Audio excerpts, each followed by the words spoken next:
So we are beginning the second part of the topic current electricity with a little recap. The quantities which we discussed in the last class: charge, symbol of charge capital Q, SI unit of charge, coulomb, charge is measured in coulomb, SI unit of coulomb, symbol of SI unit of charge or symbol of coulomb capital C, formula of charge Q is equal to NE. E is the amount of the minimum charge which can be present on any particle, smallest particle, that is charge present on an electron or a proton, which is 1.6 into 10 raised to minus 19 coulomb. Then electric potential, the symbol is V, capital V. The SI unit of electric potential is volt. The symbol of SI unit is capital V again, and the formula of electric potential is V is equal to W by Q. Okay, so it's time to move ahead in the chapter and see what is the next quantity. Moving charges and electric current. Our next quantity is electric current. Okay,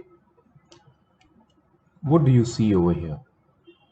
You see a sphere at high potential over here. What do you mean by high potential?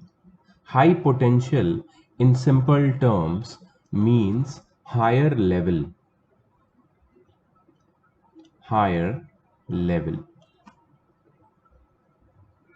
right? And you see another sphere over here at low potential. That means lower level. So what is happening? The charges or the electric current is flowing from higher level to lower level. When we are talking about moving charges or flowing charges, a flow has to be understood. When can a flow take place? A flow can take place only when there is a difference in level. If the level is same, flow can never take place. So that means electric current, that is flow of charges, can take place only when there is a difference in level or difference in potential. And that's why in your last topic I taught you potential difference. Without potential difference, charges cannot flow. Without the difference in level, charges cannot flow. Charges always flow from higher level to lower level, or high potential to low potential. So here the charges or current is flowing from A to B. Now you must be noticing that why the electrons are going in the opposite direction of current. We will get to that in a short while. In detail, I'm going to explain that. But for now, one definition they have mentioned over here, that is about flowing or moving charges. What is it? Electric current through any cross-sectional area is the amount of net charge flowing through it per second. So what they have done here is they have defined electric current, right? Electric current is the flow of charges per unit second, the rate of flow of charge, right? Electric current through any cross-sectional area. What is cross-sectional area? Suppose this is a wire. I will zoom this wire for you. Okay, I will zoom and show you. This wire looks like this. It has certain thickness. It looks like a piece of cylinder. Wire is very thin, but if you zoom in and look closely, it looks like this. Now, when charges flow through this, they flow through the area of cross section. Do you see this part over here of cylinder, the top and bottom? These parts are known as cross sections. Cross sections. So electric current through any cross sectional area like this is the amount of net charge flowing through it per second.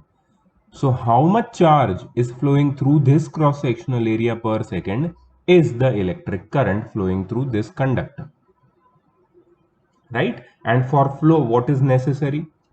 Difference in level. What do you call it in terms of physics? Potential difference. So now you understand the chronology. अब chronology समझिए. आपने meme देखा होगा chronology, मैं वही समझा रहा हूँ आपको. Chronology समझिए. So first I taught you about charges. What are charges, right? Then I taught you about the charges which can actually get transferred from one body to another body, and which is the topic is the main part of your static electricity. That is electrons. Electrons are the charges which are responsible from getting transferred from one body to other body, right? So protons, positive charges, they do not flow. Who flows? Negative charges. Okay, so this was all about charges which I taught you. Then I told you what is potential capability. If charges are stationary, that is okay, but if charges are to be moved or flowed from one point to another point in a conductor, then there must be some work done in doing so. And who is doing the work? Who is creating this difference in level so that charges can flow? Who is responsible for creating potential difference? I told you in the last class, a battery is responsible. So I explained about that. And now we are actually studying the process of flow of charges, which is electric current. So what is electric current? Electric current through any cross-sectional area is the amount of net charge flowing through it per second. Right? Let's go ahead. Here you go, the definition. Electric current, charge flowing upon time. I is equal to Q by T. One more quantity has been added to your bucket list. I is equal to Q by T. What is the SI unit of current? Now see, the SI unit of Q, that is charge, is coulomb. Right? And what is the SI unit of time? Second. So basically, the SI unit of current should be coulomb per second. Coulomb per second. But इसको प्यार से ampere बुलाते हैं. Ampere, named after a scientist. Right? So SI unit of charge is coulomb. जैसे अपना potential difference था, right? उसका formula क्या था? W by Q. Work done का SI यूनिट क्या है? जूल. चार्ज का coulomb. So what do we call it? Joule पर कूलम. लेकिन इसको प्यार से क्या बुलाते हैं? वोल्ट. बेटा वोल्ट इधर आओ. सो प्यार से इनको वोल्ट और एम्पियर, मतलब ये these are the units which are named after scientist. ठीक है, सम साइंटिस्ट्स. एक तो था I think James Volta, not James Volta, some other Volta, Alexander Volta. या एलेक्जेंडर वोल्टा. और एम्पियर, पियर एम्पियर नहीं, पियर तो वर्नियर था. एम्पियर का मैं नाम भूल गया कौन था scientist, but I think he was Italian, and Volta वाला भी इटालियन था. ये दोनों इटालियन साइंटिस्ट्स के नाम पे ये क्वांटिटीज का नाम रखा गया. अभी तुम बोलोगे इनका नाम, इतने क्या महान लोग थे, इनके नाम पे क्यों रख दिया? So this is because they did some groundbreaking research at that time on these particular quantities, right? So इनके इन्वेंशन में इनका बहुत बड़ा हाथ था और पैर भी था. ओके, और दिमाग में था, सॉरी. इलेक्ट्रिक करंट ऐसा यूनिट क्या है? एम्पियर. और ये एक स्केलर क्वांटिटी है, मैंने उसको मिटा दिया. I am sorry. ये एक स्केलर क्वांटिटी है. It's a scalar quantity because it has magnitude but no direction. Electric current has no direction, it has magnitude. ठीक है, इसका ऐसा यूनिट है एम्पियर. तो ये और एक क्वांटिटी अपने लिस्ट में ऐड करने का टाइम आ चुका है. अब लेट्स डू इट. ऊपर जाते लिस्ट किधर है? लिस्ट को सिलेक्ट करके नीचे लेके आते हैं. आ जाओ भाई तुम हमारे साथ। ये कर दिया मैंने इसको सिलेक्ट, और इसको मैंने कर दिया copy, and then you come down with me baby. Okay, कहाँ गया? ऑलराइट, यहाँ पे इसको कॉपी कर देते, बार बार इसकी जरूरत पड़ने वाली है अपने को, right? Beautiful, I got you. इसको थोड़ा इधर लेके आता है। हाँ भाई, तू इधर ही रहना, ठीक है। So what was I telling? Electric current,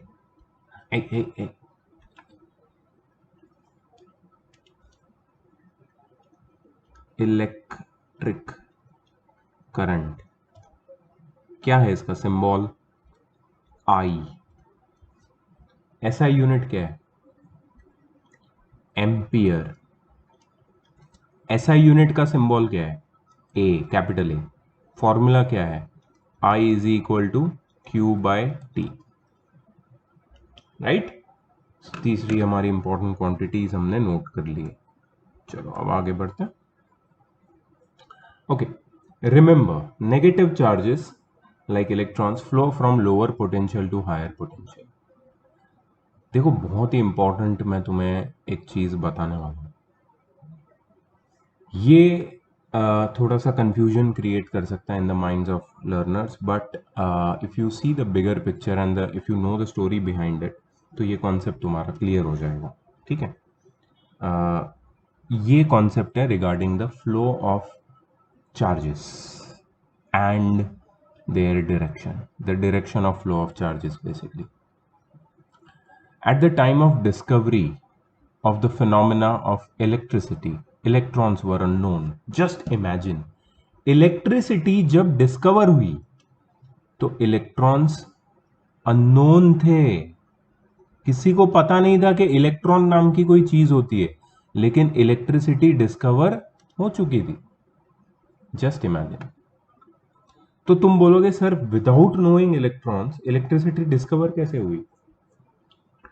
अब देखो, बहुत चीजें ऐसी होती है जो हमारे डे टू डे लाइफ में we come across, we use them, but we actually don't know what is going on behind it, ठीक है? जैसे फायर, फायर ह्यूमन बीइंग कब से यूज कर रहा है? तो प्री हिस्टोरिक टाइम से यूज कर रहा है। एंशियंट ह्यूमन जब इवोल्यूशन हुआ हमारा, होमोसेपियंस जब बने, तभी से फायर यूज हो रहा है। फायर तभी पता चला कि ये फायर है, लेकिन क्या तभी पता था कि फायर में से जो रेज निकलते हैं वो इंफ्रारेड रेडिएशंस होते हैं, जिसकी वजह से हमें हीट महसूस होती है, वार्मथ महसूस होती है। फायर से जो इंफ्रारेड रेज निकलते हैं वो हीट कैरी करते हैं। ये पता था क्या? नहीं। फिर भी फायर का यूज करते थे खाना बनाने के लिए, राइट? वार्मथ लेने के लिए। तो फायर का यूज करना और वो किससे बना है ये जानना, ये दोनों अलग अलग चीज हैं। वैसे ही इलेक्ट्रॉन्स का use, I am sorry, electricity का यूज करना और वो इलेक्ट्रॉन से बना है ये जानना, दोनों अलग अलग चीज हैं। सो जब इलेक्ट्रिसिटी की डिस्कवरी हुई, फिनोमेना ऑफ इलेक्ट्रिसिटी जब डिस्कवर हुआ, तो इलेक्ट्रॉन्स तो नोन नहीं थे। तो सोचा क्या पता है तब के साइंटिस्ट ने, कि ये जो इलेक्ट्रिसिटी है, it is the flow of charges for sure, but it is the flow of positive charges.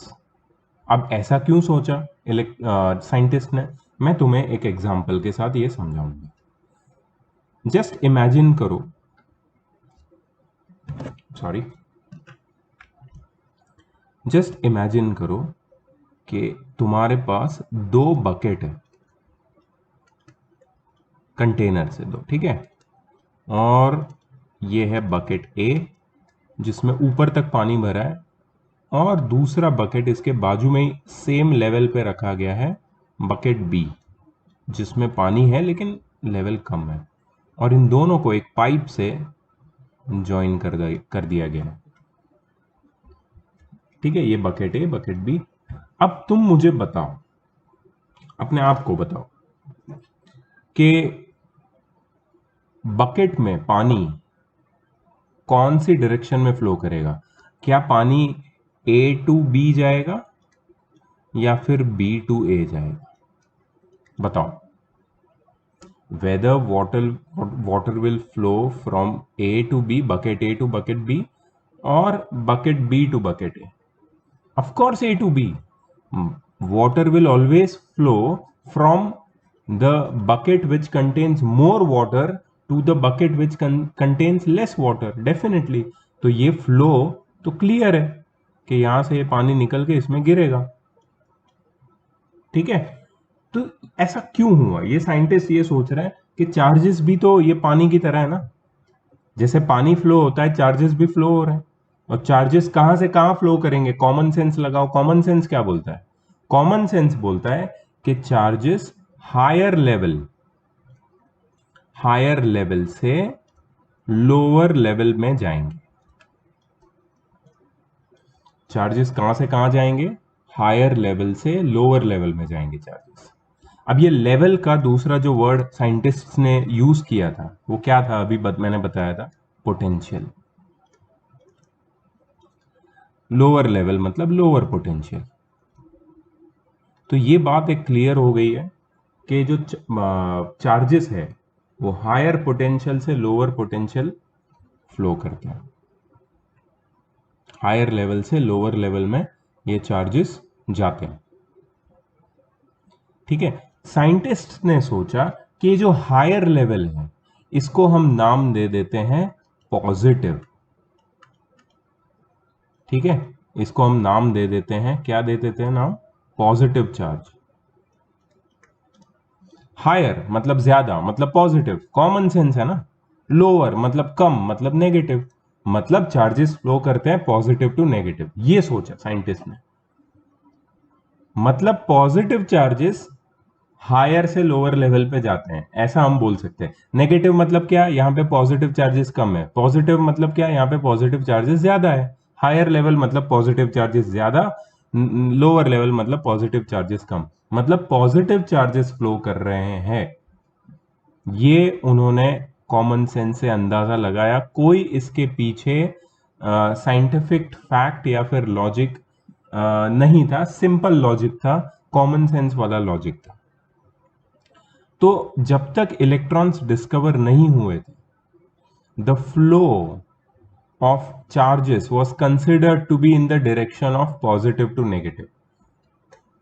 कोई भी सर्किट में अगर मैं सर्किट बनाता हूं, यहां पे मैं बैटरी डालता हूं, ठीक है, और ये सर्किट को अगर मैं कंप्लीट करता हूं, यहां पे एक बल्ब लगा देता हूं और सर्किट को अगर मैं यहां पे कंप्लीट कर देता हूं, तो हमेशा याद रखना कि ये अगर पॉजिटिव है और ये नेगेटिव है तो इसका एक पॉइंट ऑफ व्यू है which is more you can say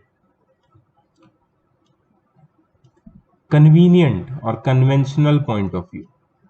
वो ये बोलता है कि चार्जेस या करंट हमेशा पॉजिटिव टू नेगेटिव जाता है। इलेक्ट्रिक करंट का जो कन्वेंशनल डायरेक्शन है, इलेक्ट्रिक करंट्स कन्वेंशनल का मतलब क्या है पता है? Conventional direction is positive to negative. ये क्या मतलब है कन्वेंशनल वर्ड का? कन्वेंशनल वर्ड कहां से आया पता है? एक वर्ड है इंग्लिश में, कन्वीनियंट। कन्वीनियंट वर्ड से वर्ड आया कन्वेंशनल। कन्वीनियंट है ना ये सोचना। क्या सोचना कन्वीनियंट है? कि चार्जेस हायर लेवल से लोअर लेवल जाते हैं और हायर को पॉजिटिव बोलेंगे, लोअर को नेगेटिव बोलेंगे। तो डायरेक्शन ऑफ इलेक्ट्रिक करंट क्या है? Positive to negative. ये है कन्वेंशनल डायरेक्शन। बट टुडे, अब जब हम लोग ने इलेक्ट्रिसिटी को आगे पढ़ा है डिटेल में, we use metallic wire in most of the cases for transmission of electricity. ठीक है, there is no flow of positive charge in metallic wire. Metallic wire में पॉजिटिव चार्ज का कोई फ्लो नहीं होता, क्योंकि अब हमें पता है कि इलेक्ट्रॉन्स की डिस्कवरी होने के बाद after discovery of electrons, we know that any metallic wire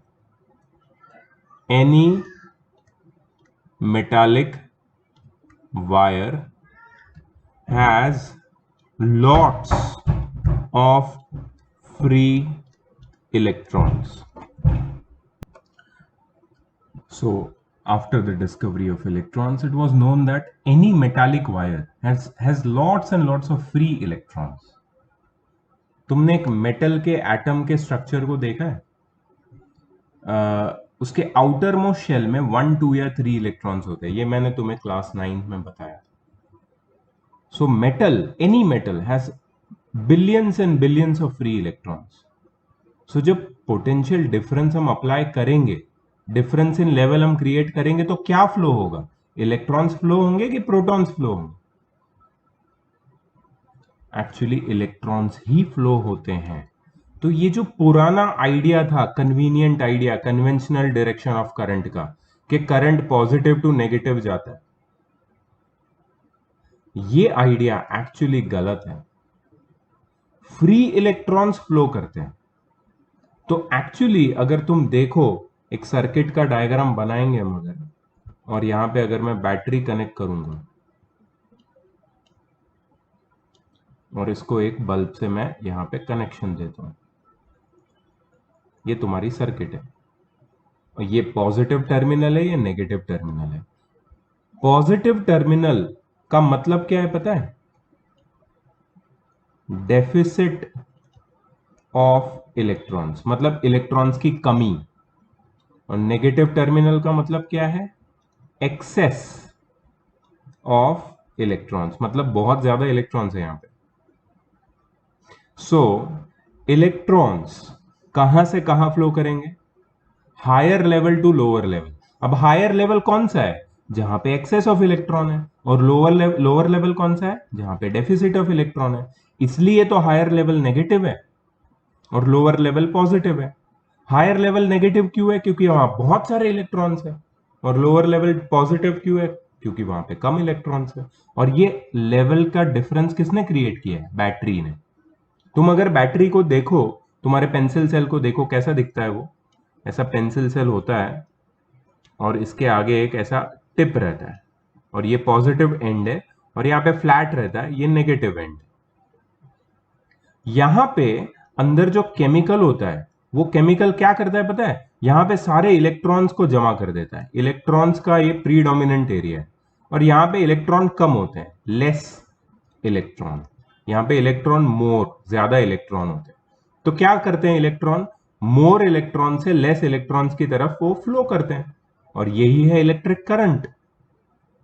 लेकिन ये जो पहले के साइंटिस्ट हैं, उन्होंने जो सोचा था कि भाई ये पॉजिटिव चार्जेस फ्लो करते हैं, वो लोग ने गलती की.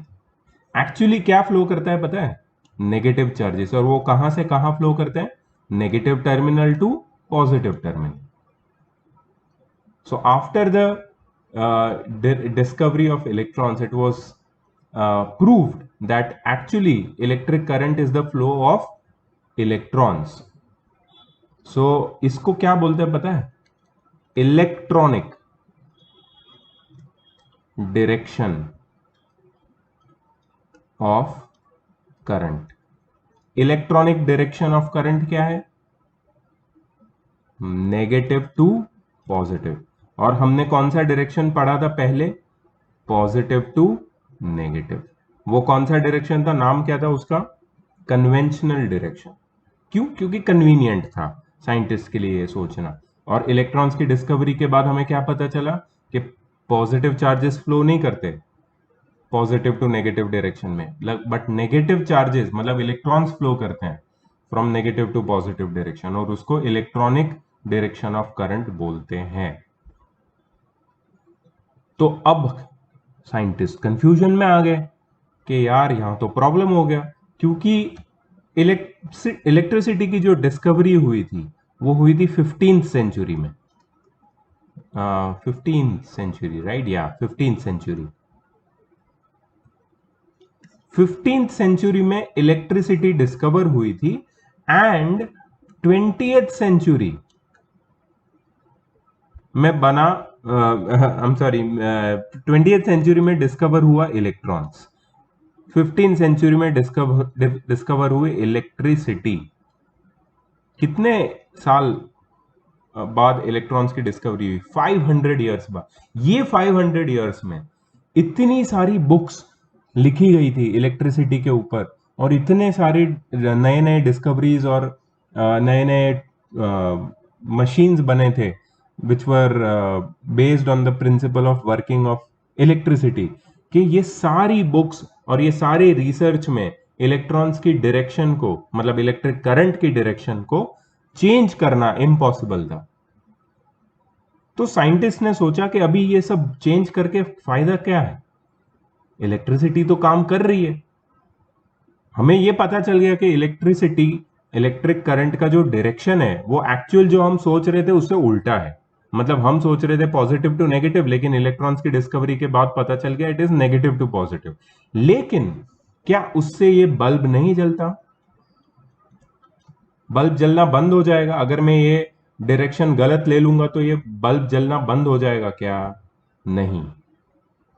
तो सर्किट में तुम कोई भी डायरेक्शन बताओ, ये बल्ब तो फिर भी लाइट तुम्हें देगा। उसमें से तो इलेक्ट्रॉन्स लेफ्ट टू राइट जाएंगे या राइट टू लेफ्ट जाएंगे, वो बल्ब तो जलेगा।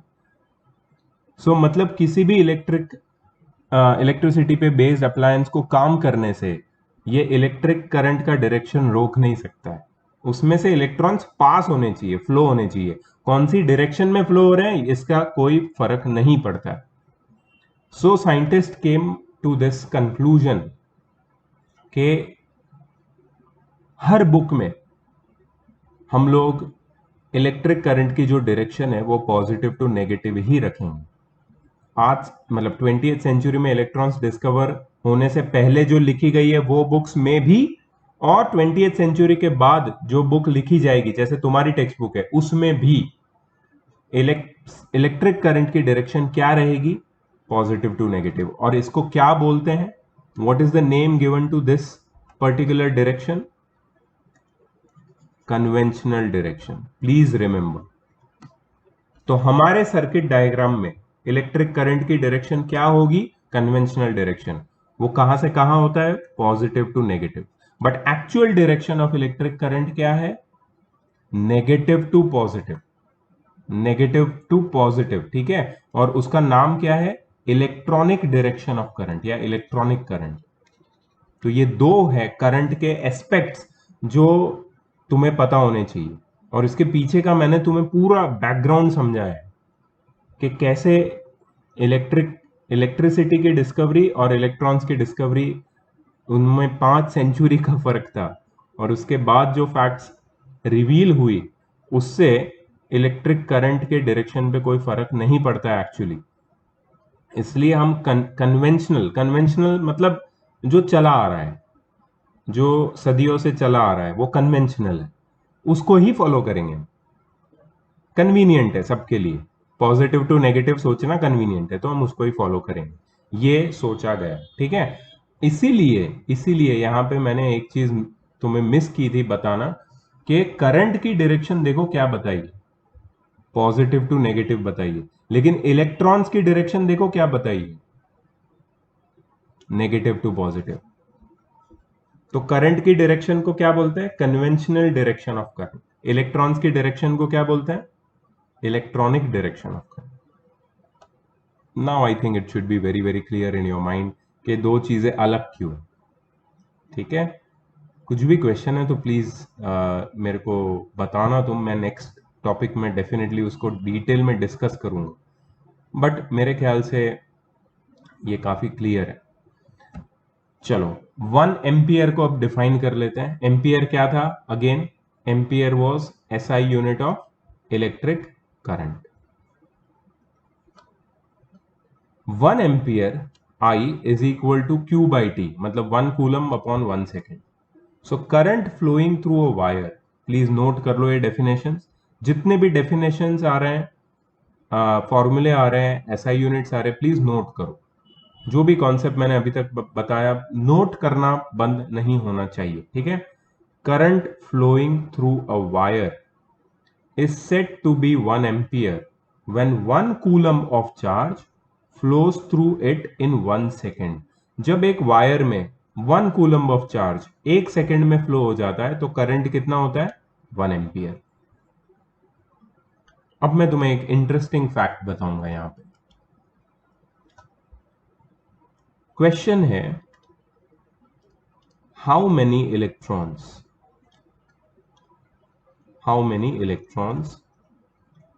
flow through a wire when current in it is 1 ampere.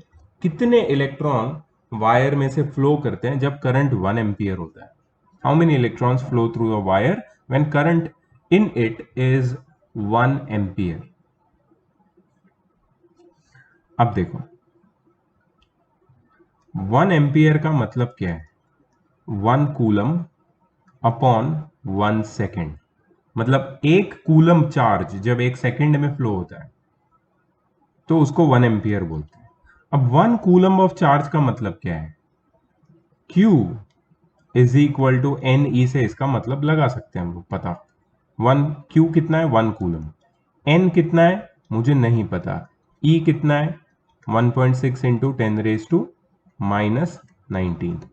So therefore N कितना हो जाएगा? 1 upon 1.6 into 10 raise to minus 19. ये हमें पहले भी पता था, ये चीज हमने पहले किया हुआ है. कितना आंसर आया था इसका?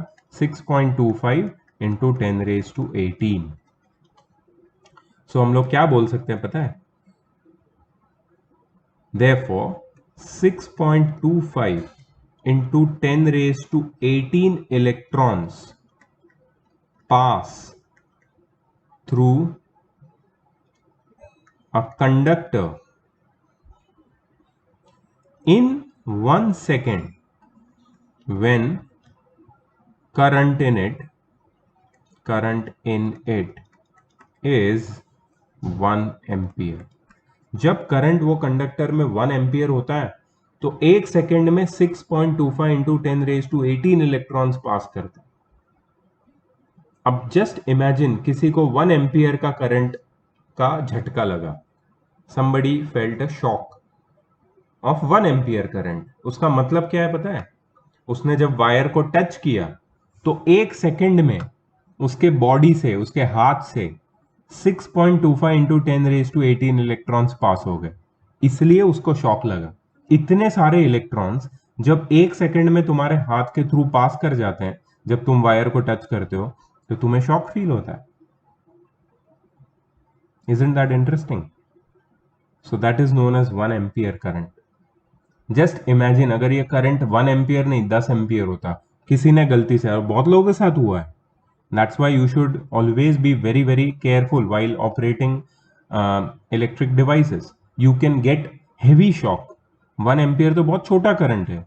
तुम्हें ज्यादा करंट अगर 10 एम्पियर लगा तो सोचो कितने सारे इलेक्ट्रॉन एक सेकंड में. अगर तुम्हारा हाथ 2 या 3 सेकंड के लिए वायर के साथ कांटेक्ट में रहेगा तो तुम बेहोश हो जाओगे, मर भी सकते हो.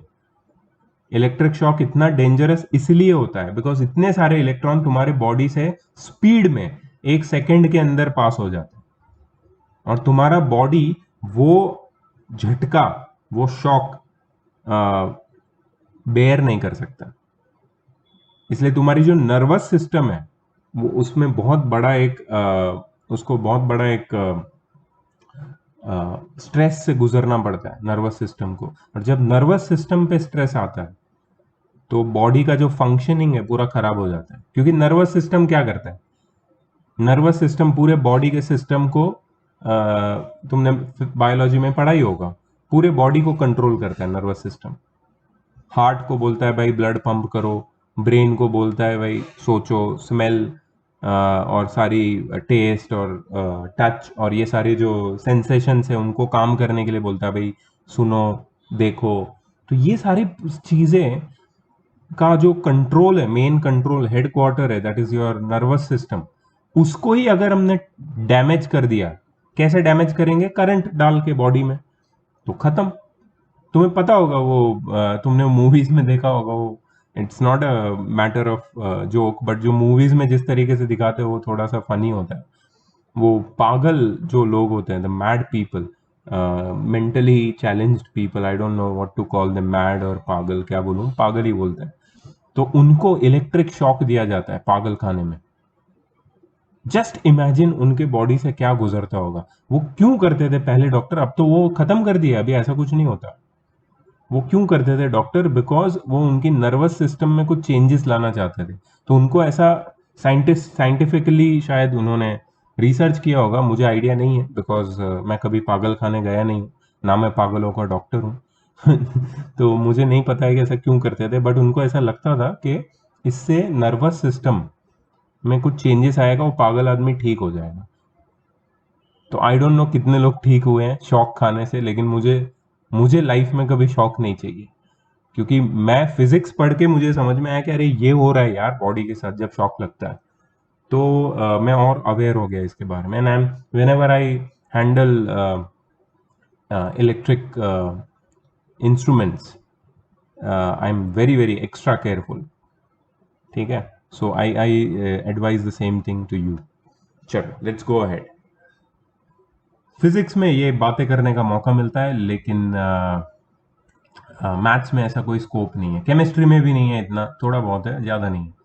Okay, direction of electric current, ये अभी हमने नोट किया। डायरेक्शन ऑफ इलेक्ट्रिक करंट क्या है? इलेक्ट्रिक करंट हायर पोटेंशियल से लोअर पोटेंशियल फ्लो करता है, और इसको अगर एक सर्किट में हम देखें तो हमें पता चलेगा कि positive to negative conventional direction है। और अगर किसी वायर के हिस्से ए बी को जूम करके देखें तो हमें पता चलेगा कि ए टू बी इलेक्ट्रॉन्स फ्लो हो रहे हैं, मतलब नेगेटिव टू पॉजिटिव टर्मिनल की तरफ, या lower potential to higher potential की तरफ इलेक्ट्रॉन्स का फ्लो हो रहा है। करेक्ट। ये देखो, वायर में ऐसे भी तो हो सकता है, वायर के बाइफर्केशन भी तो हो सकते हैं। जैसे एक वायर है, ये वायर यहाँ पे तुम्हें जो दिख रहा है, ये ए बी, यहाँ पे ऐसा इलेक्ट्रॉन्स का फ्लो जाएगा, फिर ये जंक्शन पे क्या होगा, ये जंक्शन पे ये फ्लो डिवाइड हो जाएगा। सो अगर यहाँ पे इलेक्ट्रिक करंट आई है तो यहाँ पे I1 और I2 में डिवाइड हो जाएगा। इसका मतलब क्या है कि जो I था current, it is nothing but the sum of I1 plus I2। बहुत इजी है। ओके, देखो, यहाँ पे फिर से वही चीज एक्सप्लेन की है जो मैंने पहले एक्सप्लेन कर दी थी, कि कोई भी चीज फ्लो कब होती है, जैसे हीट कब फ्लो होती है, जब एक बॉडी हायर टेम्परेचर पे होता है, दूसरा बॉडी लोअर टेम्परेचर पे होता है, तो heat higher to lower temperature में फ्लो करती है। ठीक है। फ्लूइड, फ्लूइड मतलब लिक्विड या गैस, कब फ्लो करता है, जब एक जगह हायर प्रेशर होता है और दूसरी जगह लोअर प्रेशर होता है, तो हायर टू लोअर प्रेशर ये फ्लूइड फ्लो करता है। वैसे ही करंट कब फ्लो करता है, जब एक जगह हायर पोटेंशियल होता है, दूसरी जगह लोअर पोटेंशियल होता है। सो ये जो डिफरेंस है लेवल का, वो टेम्परेचर में, हीट के केस में कौन ये टेम्परेचर मेंटेन करता है, हीट का सोर्स, राइट। प्रेशर के, फ्लूइड के केस में कौन मेंटेन करता है ये प्रेशर का डिफरेंस, पंप, जो प्रेशर का सोर्स है जहां पे प्रेशर क्रिएट होता है। तो करंट के केस में ये डिफरेंस इन पोटेंशियल लेवल और डिफरेंस इन पोटेंशियल कौन मेंटेन करता है, battery. Battery is the main thing, source या फिर बैटरी, जो पोटेंशियल डिफरेंस को मेंटेन करता है। ठीक है, इसकी वजह से करंट एक बॉडी से दूसरे बॉडी, एक पॉइंट से दूसरे पॉइंट में फ्लो करेगा। विदाउट बैटरी करंट कभी फ्लो नहीं करेगा, विदाउट सोर्स चार्जेस कभी फ्लो नहीं करेंगे। ओके, यहाँ पे सर्किट को वो लोग ने एक्सप्लेन किया है। इलेक्ट्रिक सर्किट की डेफिनेशन देखो, एक बार नोट कर लेना इसको। An electric circuit consist of a cell और a battery, a switch, a resistance और load, other electrical components connected together by metallic wire. एक बैटरी या सेल, एक स्विच, एक लोड या फिर रेजिस्टेंस मतलब अप्लायंस, और दूसरे इलेक्ट्रिकल कंपोनेंट्स को जब एक मेटालिक वायर से कनेक्ट करते हैं तो हमको एक इलेक्ट्रिक सर्किट मिलती है। ठीक है, इसके कुछ इंपॉर्टेंट कंपोनेंट्स है जिसके सिंबल्स और नाम यहाँ पे दिए। प्लीज ये टेबल बना लेना तुम, बहुत इंपॉर्टेंट है, सारे कंपोनेंट्स इंपॉर्टेंट है इसमें। सो पहला कंपोनेंट है इलेक्ट्रिक सेल। देखा इसका सिंबल देखो, एक लंबी लाइन है, एक छोटी लाइन है। लॉन्गर लाइन मतलब पॉजिटिव एंड, शॉर्टर लाइन मतलब नेगेटिव एंड। ठीक है, फिर बैटरी है, बहुत सारे सेल्स को वन बाय वन, मतलब अभी एक सेल है, ठीक है, यहाँ पे ये एक सेल, इसके आगे और एक सेल लगा दिया, बट मेक श्योर के नेगेटिव के बाद पॉजिटिव आएगा, फिर नेगेटिव आएगा, फिर पॉजिटिव आएगा, फिर नेगेटिव आएगा। ठीक है, ऐसे कितने भी सेल तुम लगा सकते हो। तो बहुत सारे सेल्स जब एक साथ सीरीज में हम लगा देते हैं उसको बोलते हैं बैटरी। कनेक्टिंग वायर एक लाइन से दिखाते हैं, अगर वायर में कोई जॉइन है तो ऐसा क्रॉस दिखा देते हैं, जंक्शन बना देते हैं यहाँ पे। ठीक है, प्लग की और स्विच। प्लग की ऐसा होता है कि ऐसा एक होल होता है और जिसमें अगर एक प्लग डाल दो तो वो स्विच ऑन हो जाएगी। तो ये ऑफ पोजीशन है। ये कौन सी पोजीशन है? ओपन का मतलब क्या होता है पता है? ऑफ। ओपन का मतलब होता है ऑफ, और क्लोज्ड का मतलब होता है ऑन। उसका सिंबल ये है, ये क्लोज या ऑन का सिंबल है, ये ओपन या ऑफ का सिंबल, प्लीज याद रखना। टैपिंग की, टैपिंग की मतलब वो जो तुम्हारा डोरबेल रहता है ना, उसको अगर एक बार प्रेस करो और छोड़ दो तो वो बंद हो जाएगा, स्प्रिंग रहता है उसके अंदर, वैसे वो उसको बोलते हैं टैपिंग की, उसका ये सिंबल। एमीटर, एमीटर वो डिवाइस है जिससे हम लोग इलेक्ट्रिक करंट मेजर करते हैं किसी भी सर्किट में। उसका सिंबल है, एक सर्कल है, अंदर ए लिखा है और प्लस माइनस उसके टर्मिनल्स है। ठीक है, हमेशा एमीटर के प्लस टर्मिनल को बैटरी के पॉजिटिव टर्मिनल के साथ ज्वाइन करना है, और एमीटर के नेगेटिव टर्मिनल को बैटरी के नेगेटिव टर्मिनल के साथ ज्वाइन करना है। मिली एमीटर, बहुत ही छोटे से छोटे करंट को अगर मेजर करना है, smallest current. So milli ammeter का फंक्शन क्या है? To measure minute current, minute current, minute currents को मेजर करने के लिए मिली एमीटर का यूज होता है। ठीक है, उसके बाद कनेक्टिंग वायर जो एक दूसरे के साथ ज्वाइन नहीं है, एक दूसरे के ऊपर से जा रहे हैं, जैसे एक वायर है और दूसरा वायर इसके ऊपर से निकल रहा है ऐसे। ठीक है, तो ऐसे जो वायर ज्वाइंट नहीं होते उनको ऐसे बताते हैं। ऐसे हमारे सर्किट में कोई वायर नहीं है, बट तुम्हारे नॉलेज के लिए। रेजिस्टर, ये बहुत इंपॉर्टेंट है, बहुत ज्यादा इंपॉर्टेंट। रेजिस्टर या रेजिस्टेंस के बारे में हम आगे पढ़ने वाले हैं, वो हमारी नेक्स्ट क्वांटिटी है। वो एक जिगजैग लाइन के थ्रू हम लोग बनाते हैं रेजिस्टर, जिगजैग लाइन। इसका मतलब क्या है? रेजिस्टर का मतलब होता है लोड। ठीक है, लोड, LOAD, लोड मतलब जो चीज इलेक्ट्रिसिटी को यूज करके किसी और एनर्जी में कन्वर्ट करता है। जैसे लाइट बल्ब एक लोड हो गया, रेजिस्टर हो गया, क्योंकि वो इलेक्ट्रिसिटी को यूज करके लाइट एनर्जी में कन्वर्ट करता है। उसके बाद है वेरिएबल रेजिस्टर, जिसके ऊपर ऐसा एक एरो होता है, वो रेजिस्टर जिसकी वैल्यू हम कम ज्यादा कर सकते हैं। तो इलेक्ट्रिक सर्किट में कभी कभी ऐसे एक्स्ट्रा रेजिस्टर अटैच करने पड़ते हैं, जिससे रेजिस्टर की वैल्यू कम ज्यादा करके हम लोग करंट की वैल्यू को कम ज्यादा कर सकते हैं। और ये कैसे होता है, इसके बारे में हम रेजिस्टेंस टॉपिक में बात करेंगे। रियोस्टैट, ये भी वेरिएबल रेजिस्टर का एक चचेरा भाई है, कजिन है। तो रियोस्टैट, मजाक कर रहा हूं मैं, कजिन वजिन नहीं होता यहाँ पे। रियोस्टैट का मतलब है कि अगर ये एरो को मैंने शिफ्ट किया लेफ्ट या फिर राइट में, तो रेजिस्टेंस की वैल्यू कम ज्यादा होगी, रेजिस्टेंस बढ़ेगा या फिर कम होगा इसको शिफ्ट करने से। तो इसका मतलब है हम करंट को भी कम ज्यादा कर सकते हैं by changing the value of rheostat. इसको भी मैं बताऊंगा जब भी कोई एक्सपेरिमेंट आएगा, या रेजिस्टेंस पढ़ने के बाद इसको डिटेल में हम एक्सप्लेन कर सकते हैं। इसके बाद है वोल्ट मीटर। तो वोल्ट मीटर क्या होता है? Volt meter is a device use to measure potential difference. इससे पोटेंशियल डिफरेंस को मेजर कर सकते हैं। ठीक है, गैल्वेनोमीटर, गैल्वेनोमीटर से हम करंट को मेजर करते हैं। एमीटर से भी करते हैं, लेकिन गैल्वेनोमीटर से भी करते हैं। इससे करंट का मैग्नीट्यूड भी पता चलता है, मैग्नीट्यूड भी पता चलता है, और डायरेक्शन भी पता चलता है। तुम बोलोगे सर करंट तो स्केलर क्वांटिटी है, उसका डायरेक्शन तो होता ही नहीं है। हाँ, वो क्वांटिटी का डायरेक्शन नहीं होता है, लेकिन किसी भी वायर में करंट लेफ्ट टू राइट जा रहा है या राइट टू लेफ्ट आ रहा है, वो तो पता चल जाएगा। किससे? गैल्वेनोमीटर से। ठीक है, तो इस सेंस में मैं डायरेक्शन की बात कर रहा हूँ। सो वोल्ट मीटर किसमें, वोल्ट मीटर क्या मेजर करता है? Potential difference. ठीक है। अच्छा, और एक चीज और एक नोट कर लेना, वोल्ट मीटर को हमेशा हम पैरेलल सर्किट में कनेक्ट करते हैं, पैरेलल। और ये पैरेलल क्या होता है ये भी मैं आगे बताने वाला हूँ। तो बट अभी नोट करके रख लेना, वोल्ट मीटर को हमेशा पैरेलल में कनेक्ट करते हैं। गैल्वेनोमीटर या फिर एमीटर, इसको हम लोग कनेक्ट करते हैं सीरीज में। एक्चुअली सीरीज मतलब एक ही लाइन, मैं तुम्हें अभी बता देता हूँ यार, क्यों सस्पेंस रखूंगा मैं। ठीक है, ये सपोज ये बल्ब है और यहाँ पे मैं कनेक्ट कर सकता हूँ एमीटर, और यहाँ पे सपोज एक बैटरी है। स्विच भी बना देते, चलो सभी बना ही देते हैं। टैपिंग की बना दिया, ठीक है। ये प्लस, ये माइनस, ये तुम्हारा की या स्विच। तो यहाँ पे पॉजिटिव टर्मिनल है, उसके साथ एमीटर का पॉजिटिव टर्मिनल कनेक्ट होगा, और ये नेगेटिव टर्मिनल है, उसके साथ एमीटर का नेगेटिव टर्मिनल कनेक्ट होगा। ये बल्ब है, उसका कोई पोलैरिटी नहीं होता पॉजिटिव नेगेटिव। और यहाँ पे मैं कनेक्ट कर सकता हूँ एक volt meter, sorry about that.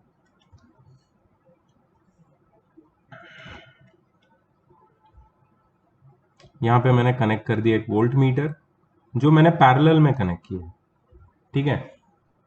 So if you see, ये पॉजिटिव है एंड ये नेगेटिव है।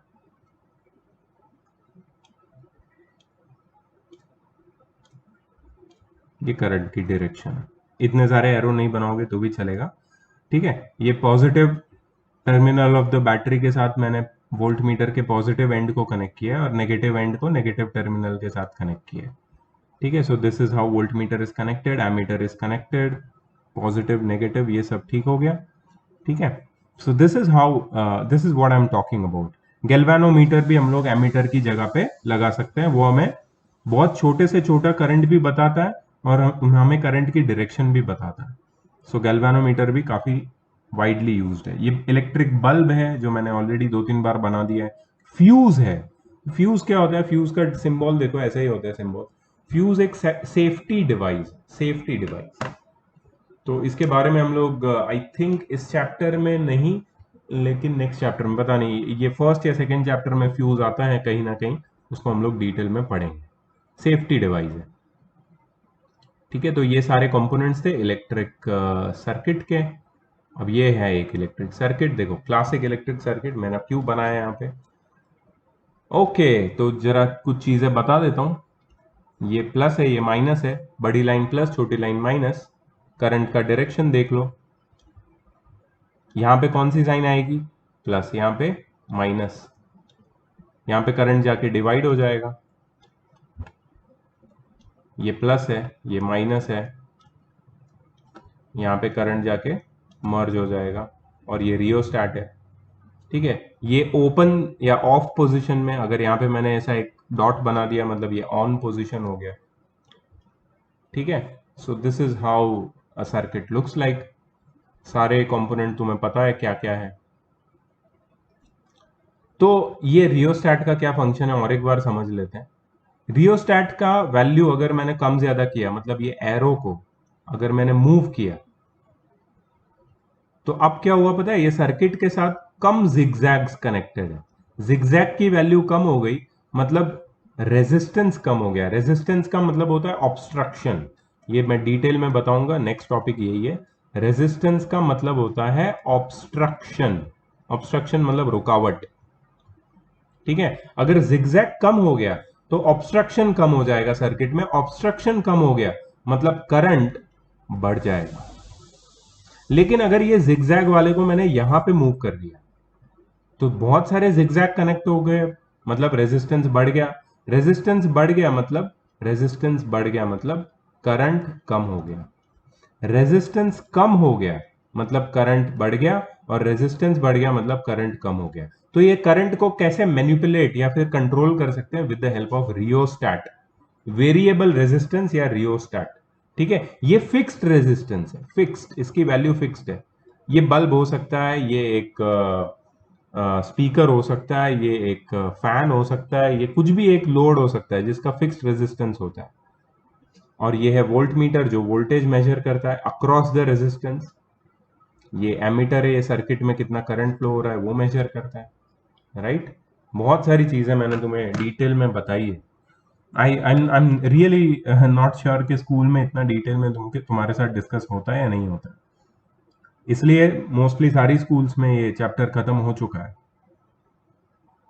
बट आई डोंट नो कि तुम्हारा नॉलेज, बहुत सारे बच्चे मुझे मैसेज करते हैं उनके रिस्पेक्टिव स्कूल्स में जब ये पढ़ाते हैं तो उनको कॉन्सेप्ट क्लियर नहीं होता, उनको डिफिकल्ट लगता है चैप्टर। क्यों? क्योंकि वो भगाते हैं, उनको सिलेबस खत्म करना है, वो अपनी जॉब कर रहे हैं, वो अपना टारगेट कंप्लीट कर रहे हैं। मेरा टारगेट है तुम्हारे दिमाग में घुसाना, तुमको समझ में आना चाहिए, वो मेरा टारगेट है। तो बहुत सारे पेरेंट्स के माइंड में ये क्वेश्चन होगा, ये मैसेज मैं पेरेंट्स को देना चाहता हूँ कि वो बोलते सर आप जूम क्लास क्यों नहीं लेते, क्योंकि बच्चे देख रहे हैं कि नहीं वो कैसे पता चलेगा। वो तो नहीं पता चल सकता। जूम क्लास में भी तुम्हें पता है कितने बच्चे पढ़ते हैं, बहुत बच्चे टाइम पास करते हैं, बहुत बच्चे अपना कैमरा ऑफ रख के टाइम पास करते हैं, वो लोग थोड़ी सुनते हैं। और टीचर को कहाँ मूड है पढ़ाने का, और उसमें मिलते हैं 40 मिनट्स। मुझे अपना टाइम चाहिए और मुझे अपनी स्पेस चाहिए तुम्हें पढ़ाने के लिए। मैं जूम क्लास के अगेंस्ट हूं, मुझे जूम क्लास नहीं पसंद है। मैं अपने पेस पे पढ़ाऊंगा और मुझे जो नॉलेज देना है वो मैं, कोई स्टूडेंट मेरे सामने नहीं भी रहेगा तो भी दे सकता हूं, ठीक है। तो प्लीज मुझे मत आप बताओ कि जूम क्लास लो या क्या लो, मैं यूट्यूब पे ही लूंगा, मैं यूट्यूब पे मेरे वीडियो डालूंगा। बच्चों के पास ये कन्वीनियंस होनी चाहिए, आपको जब देखना है बेटा देखो वीडियो, जितनी बार देखना है देखो, थोड़ा थोड़ा देखो, 15 मिनट देखो, फिर ब्रेक लो, फिर से 15 मिनट देखो। अगर बच्चों के पास ये कन्वीनियंस नहीं रहा तो उनका जो इंटरेस्ट लेवल है वो खत्म हो जाएगा। मैं देखता हूँ जब क्लासरूम में ये सब लंबे लंबे टॉपिक में पढ़ाता हूँ और जब हमारे सामने टारगेट होता है कि अभी खत्म करना है बिकॉज स्कूल ने बोल दिया है, स्कूल तो एग्जाम लेने वाली है तो अभी खत्म करना है, ये समझ में आए या ना आए, ये हमारी घटिया इंडियन सिस्टम जो है जो बोलती है कि खत्म करो बस, क्योंकि स्कूल ने बोल दिया अब टाइम है कि नहीं है खत्म करो इसको, तो स्कूल की टीचर तो फॉलो करते हैं जैसे स्लेव्स हैं वो लोग। मैं किसी का स्लेव नहीं, मेरा आइडिया है कि समझ में आना चाहिए कॉन्सेप्ट, तो मैं एक टॉपिक पे टाइम अपना लूंगा।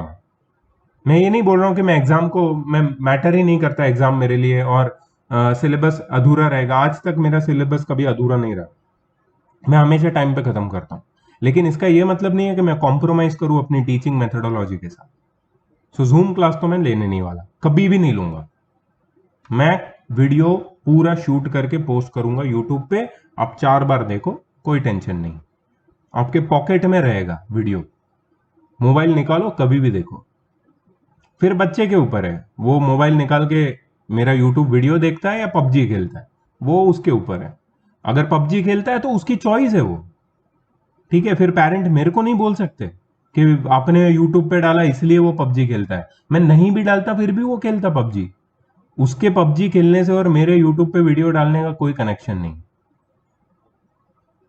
आई होप ये पेरेंट्स भी सुने, ये थोड़ा सा मैसेज मैं दे रहा हूं यहाँ पे बहुत ही क्लियर लैंग्वेज में। मुझे घुमा फिरा के बात करने की बिल्कुल आदत नहीं है और मैं मार्केटिंग वार्केटिंग में बिलीव नहीं करता।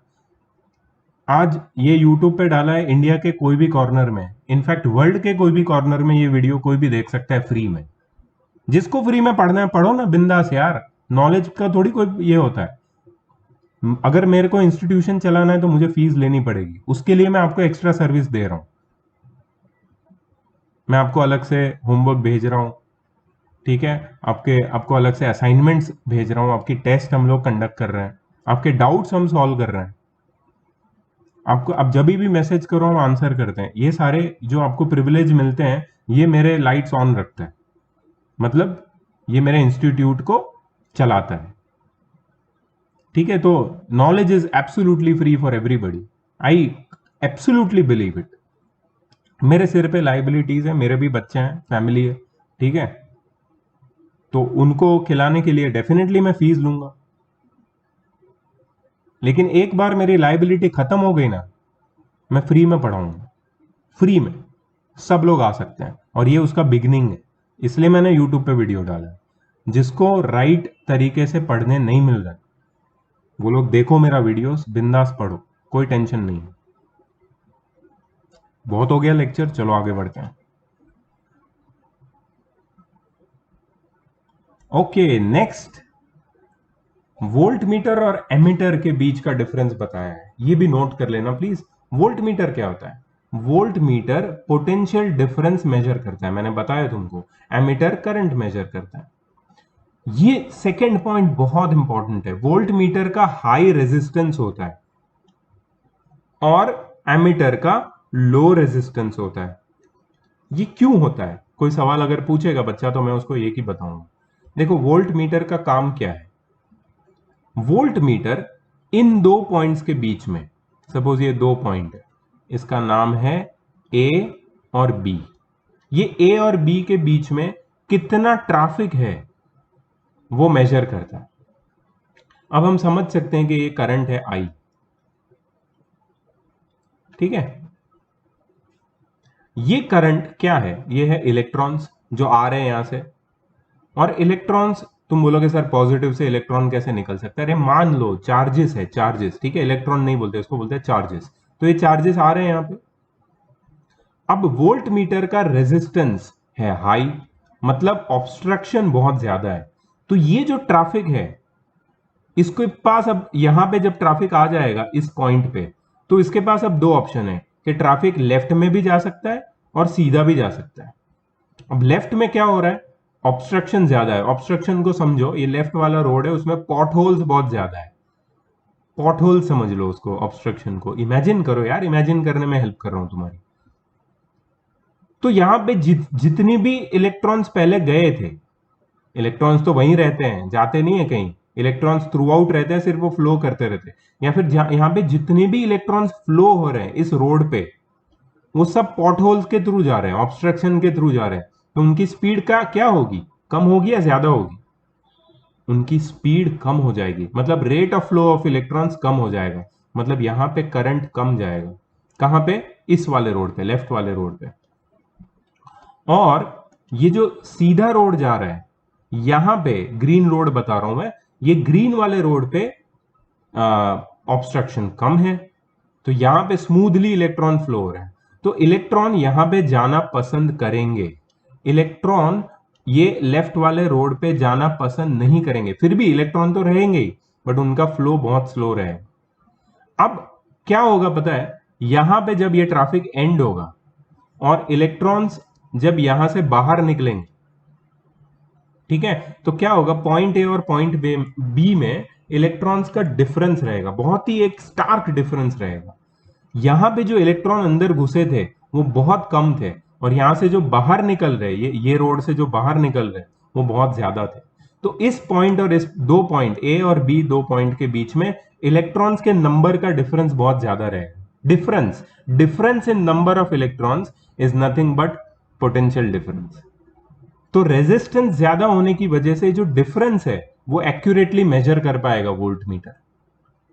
समझ रहा है? रेजिस्टेंस ज्यादा होने की वजह से the potential difference which has to be measured across 2 points in any circuit will be accurate, and that's why voltmeter is always connected in parallel and it has high resistance.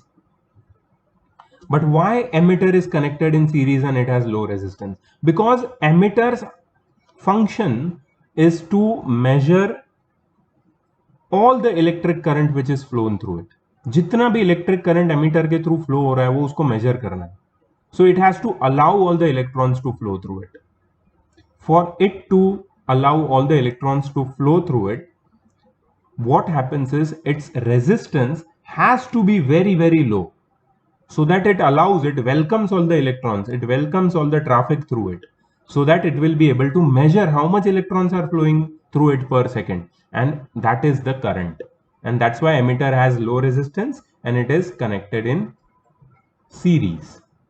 ठीक है, ये detail में मैंने तुम्हें बताया है ammeter और voltmeter के बारे में. थर्ड पॉइंट है voltmeter is connected in parallel and ammeter is connected in series. Please इसको नोट कर लेना और समझ लेना. चलो अब कुछ सॉल्व एग्जांपल शुरुआत हो चुकी है. तालियों के साथ इनका स्वागत किया जाए. मैं किसके लिए तालियां बजा रहा हूं पता है तुम्हें? बहुत बच्चों का ये फेवरेट टॉपिक शुरू हो चुका है, फिजिक्स के numericals. Absolutely hate it, right? Many children, many students, they hate it, physics numericals, but I love it. I love it. I love physics numericals. क्योंकि यहाँ पे इतने सिंपल न्यूमेरिकल्स होते हैं, वर्ड प्रॉब्लम होते हैं, लेकिन फॉर्मूला में डालो सीधा आंसर निकालो, ज्यादा कोई झंझट नहीं है. And this is the first numerical of the whole chapter, first chapter of physics, first numerical. तो ऑलरेडी हमने मैथ्स में काफी सिर फोड़ लिया है, न्यूमेरिकल्स तो कर लिए, तो आदत तो पड़ी गई है. बट फिजिक्स के न्यूमेरिकल क्यों मुझे पसंद है और क्यों इतने इजी है, ये मैं तुम्हारे सामने, जो नए स्टूडेंट है, पुराने स्टूडेंट्स है, सबको पता चलेगा इसमें. ठीक है, let's start. The filament of an electric bulb draws a current of 0.4 ampere. Current is equal to 0.4 ampere. देखो मैं क्या कर रहा हूं, न्यूमेरिकल्स का एक ही सिंपल तरीका है सॉल्व करने का. क्वेश्चन पढ़ो, स्टेटमेंट पढ़ो, और जो इंफॉर्मेशन दिखेगी तुम्हें लिखी हुई, उसको नोट करते जाओ. करंट बोला 0.4 एम्पियर, मैंने नोट कर लिया. Calculate the amount of charge flowing through the filament if the bulb glows for 2 hours. Calculate the amount of charge मतलब Q flowing through the filament if the bulb glows for 2 hours. Time 2 hours. Now is the unit of time valid, legitimate? No, I have to convert 2 hours into seconds. So converting hours to seconds, क्या multiply करते हैं hours to second convert करने के लिए? 3600. 1 hour is equal to 3600 seconds. So total is 7200 seconds. क्या formula use करूंगा मैं? I is equal to Q by T. ठीक है, इज इक्वल टू Q क्या है, अच्छा ओ सॉरी, I क्या है 0.4 एम्पियर, Q क्या है नहीं पता, टाइम क्या है 7200. So Q is equal to 0.4 into 7200 और 4 इंटू 720. ठीक है, तो 72 4 जा 4 2 जा 8, 4 7 जा 28, 288, 288 और एक जीरो भी है तो जीरो भी डाल दिया. और यहाँ पे हमें इसका यूनिट है एम्पियर, इसका यूनिट है सेकेंड, तो मतलब दोनों एसआई यूनिट है, तो चार्ज का यूनिट ऑटोमेटिकली एसआई यूनिट ही होगा, that is coulomb. So 2880 coulomb of charge flows through the filament of this bulb. ठीक है, also calculate the number of electrons passed. oh extra question दे दिया है, number of electron कितने flow होंगे. चलो तो फॉर्मूला यूज करेंगे, Q is equal to N e. Q है 2880 इज इक्वल टू n नहीं पता है, ये n है. E है 1.6 into 10 raise to minus 19. So n is equal to 2880 upon 1.6 into 10 raise to minus 19. पहले तो माइनस 19 को ऊपर ले जाओ तो हो जाएगा ये 10 रेज टू 19. अब यहाँ पे 1.6 लिखा है, इसको थोड़ा और सिंप्लीफाई कर दो, इसको लिखो 2880 और एक जीरो डाल दो इंटू 10 रेज टू 19 लिख दो और फिर यहाँ पे 16 लिख दो. मैंने क्या किया, न्यूमरेटर और डिनोमिनेटर में मैंने मल्टीप्लाई किया 10 से, सो डेसिमल पॉइंट मेरा निकल गया. अच्छा अब क्या होगा आगे, 288 इंटू 10 रेज टू 21. क्यों 21? बिकॉज ये जो दो जीरो है ना, इसको मैंने 10 के पावर में ऐड कर दिया अपॉन 16. अब 16 तो शायद कट हो सकता है, 288 और 16. सो 16 1 जा 16 और 28 माइनस 16 होता है 12. 128, 16 8 जा 16 8 जा yes 128, right? So 16 ones are 16, 28 minus 16 is 12 and 16 8s are 128. So ये हो गया 18. सो मतलब कितने इलेक्ट्रॉन्स हो गए? 18 into 10⁻21, sorry 18 into 18 multiplied by 10⁻21, या फिर 1.8 इंटू 1.8 इंटू 10⁻, अब देखो मैंने एक डेसिमल पॉइंट डाला है तो यहाँ पे पावर में एक नंबर बढ़ जाएगा, 10⁻22। ये है number of electrons. 1.8 into 10⁻22 electrons इस बल्ब की फिलामेंट से पास होते हैं, या फिर 2880 coulomb of charge. So let's check the answer.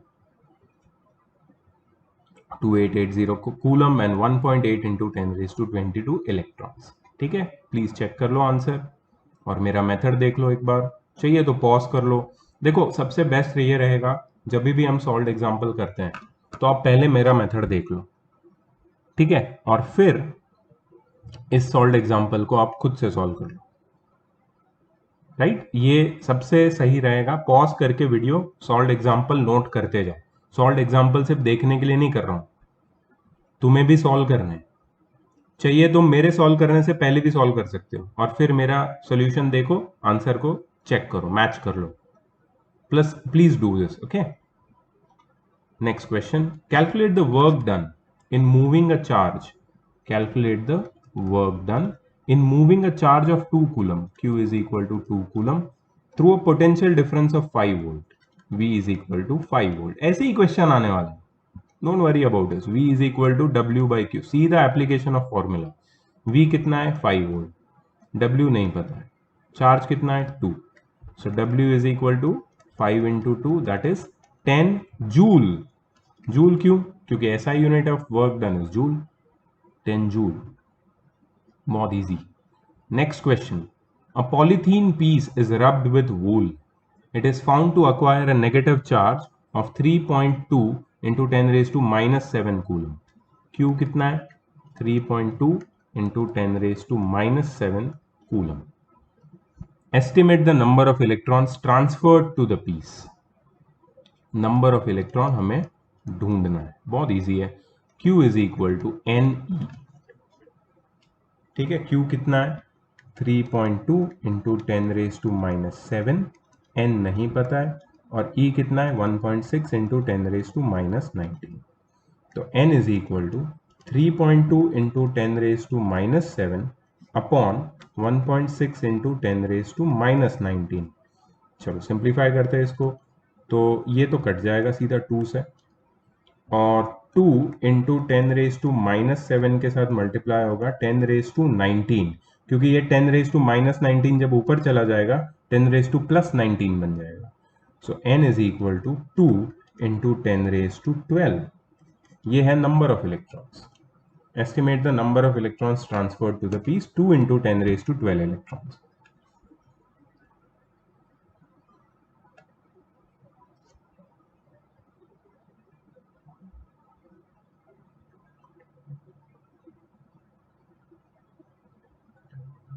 Correct answer.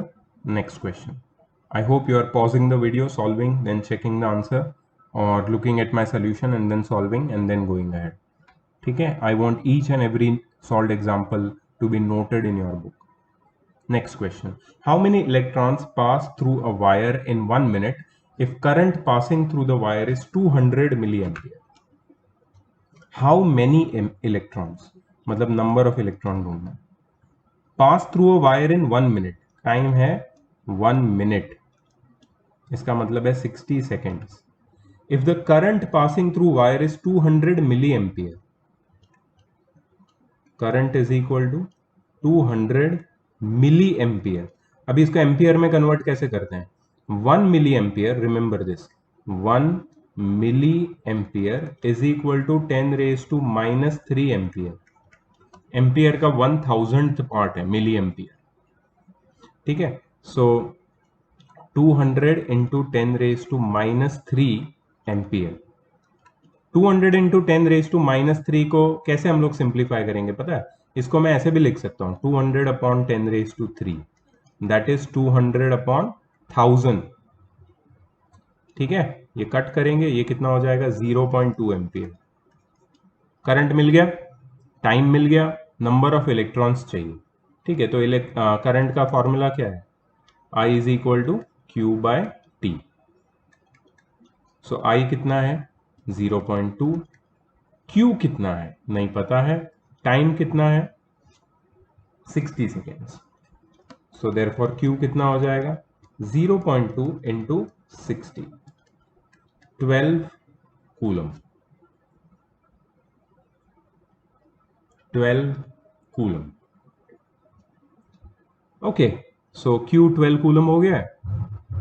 अब क्या करेंगे आगे, Q is equal to N e formula लगाएंगे because we want to find the number of electrons. So 12 is equal to n into 1.6 into 10 raise to minus 19, क्योंकि वो E का value है।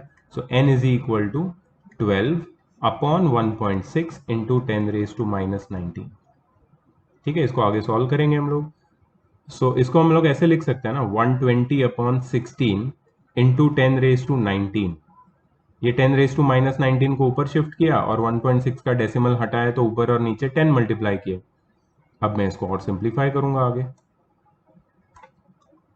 चलो 120 अपॉन 16, इसको 4 से कट कर दें, 4 4 जा 4 30 जा, 2 से कट करेंगे 2 2 जा 2 15 जा into 10 raise to 19, that is 7.5 into 10 raise to 19। इतने इलेक्ट्रॉन्स पास करेंगे इस केस में। ठीक है, पॉज कर लो, चेक कर लो, सॉल्व कर लो। देखो 7.5 into 10 raise to 19, 2.5 millijule of work is done in moving a charge of 10 raised to minus 6 coulomb. अच्छा, 2.5 मिलीजूल ऑफ वर्क, तो वर्क कितना है यहाँ पे 2.5 मिली जूल। मिली अभी बताया था, मिली एम्पियर, मिली जूल, मिली आया मतलब इंटू 10 रेज टू माइनस 3 आया, 2.5 into 10 raise to minus 3 joule. ये है वर्क डन। ओके, आगे क्या है, in moving a charge of 10 raise to minus 6 coulomb, charge कितना है 10 raise to minus 6 coulomb from one point to another, what is the potential difference between two points. अच्छा, potential difference PD, मतलब क्या पूछा है V। Okay, so V is equal to W upon Q। W कितना है 2.5 into 10 raise to minus 3, और charge कितना है 10 रेज टू माइनस 6, तो ये हो जाएगा 2.5 into 10 raise to minus 3 into 10 raise to 6, right, minus 6 ऊपर जाएगा प्लस 6 बन जाएगा।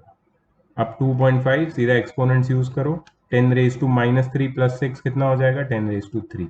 ये क्या है वोल्ट।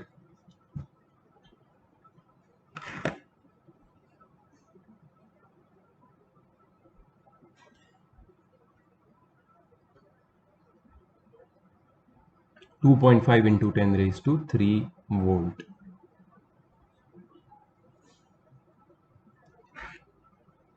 ओके,